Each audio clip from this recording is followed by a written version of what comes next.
Welcome back to my channel. আসসালামু আলাইকুম। আশা করি সবাই খুব ভালো আছেন। আজকে আপনাদেরকে রান্না করে দেখাবো ব্রয়লার মুরগি। কিভাবে খুব সহজে ব্রয়লার মুরগি মজা করে রান্না করতে পারবেন সেই রেসিপিটি আপনাদের সঙ্গে শেয়ার করছি। প্রথমে এখানে আমি একটা ব্রয়লার মুরগি নিয়েছি। মুরগিটাকে রেগুলার কাট করে কেটে নিয়েছি। প্রথমে মুরগির ভিতরে আমি লবণ মেখে নিচ্ছি।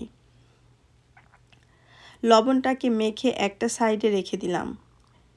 চলে যাচ্ছি মূল রান্নায়। এদিকে চুলায় প্যানের ভিতরে আমি 1 কাপ পরিমাণে তেল গরম বসিয়েছি। তেলের ভিতরে মুরগিটা দিয়ে দিচ্ছি।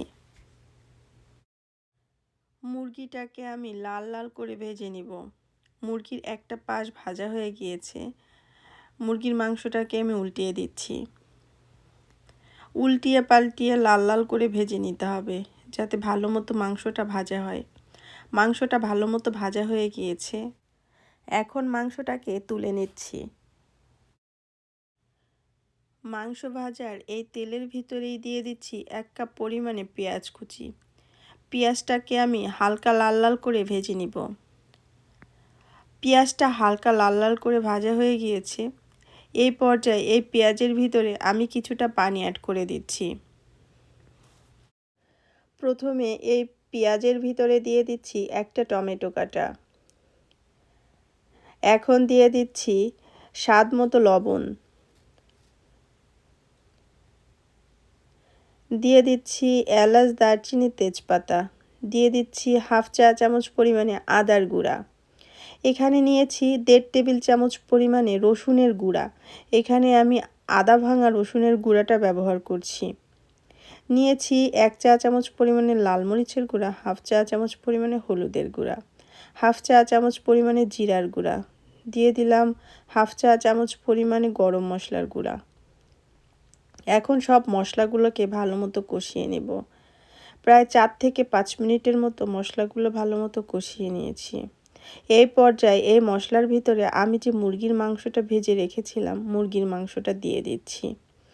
মাংসটাকে দিয়ে 4 থেকে 5 মিনিটের মতো মাংসটা মশলার সাথে ভালো মতো কষিয়ে নেব। 4 থেকে 5 মিনিট মশলাটা মাংসের সাথে ভালো মতো কষিয়ে নিলাম। এখন দিয়ে দিচ্ছি মাংসের ভিতরে 1 কাপ পরিমাণে ক্রিম।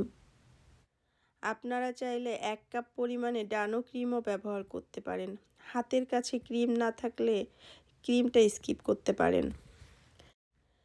ক্রিম দেওয়া এই মাংসটা খেতে কতটা টেস্টি আপনারা বাসায় রান্না করে না খেলে বুঝতেই পারবেন না। 7 থেকে 8 মিনিটের মতো মাংসটা ভালো মতো কষিয়ে নিয়েছি। মাংসের উপরে তেল ছেড়ে দিয়েছে। এখন এই মাংসের ভিতরে আমি 2 কাপ পরিমাণে পানি অ্যাড করে দিচ্ছি। যেহেতু আমি এখানে ঝোল কম রাখবো, তাই আমি এখানে 2 কাপ পরিমাণে পানি ব্যবহার করেছি। কেউ যদি ঝোল বেশি খেতে চান তাহলে পানিটা একটু বাড়িয়ে দেবেন। আচ্ছা, আমি যে ঝোলের পানিটা ব্যবহার করেছিলাম, পানিটা সম্পূর্ণ শুকিয়ে গিয়েছে। মাংসের উপরে তেল ছেড়ে দিয়েছে। মাংসটা সম্পূর্ণ হয়ে গিয়েছে। দেখতে অনেক লোভনীয় লাগছে না? আপনারা যদি বাসায় এইভাবে মুরগির মাংস রান্না করে খান, আমাকে কমেন্টস করে জানাতে পারেন আপনাদের বাসার মাংসটা কেমন হয়েছে। মাংসটা সম্পূর্ণ রান্না হয়ে গিয়েছে। এই পর্যায়ে মাংসটাকে আমি চুলা থেকে নামিয়ে নিলাম। একটা বাটির ভিতরে তুলে নিচ্ছি। আমার ভিডিওটা আপনাদের কাছে কেমন লেগেছে আমাকে কমেন্টস করে জানাতে ভুলবেন না। আমার ভিডিওটা দেখার জন্য আপনাদেরকে অসংখ্য ধন্যবাদ। আজকে এই পর্যন্ত। সবাই ভালো থাকবেন, আমার জন্য দোয়া করবেন। আল্লাহ হাফেজ।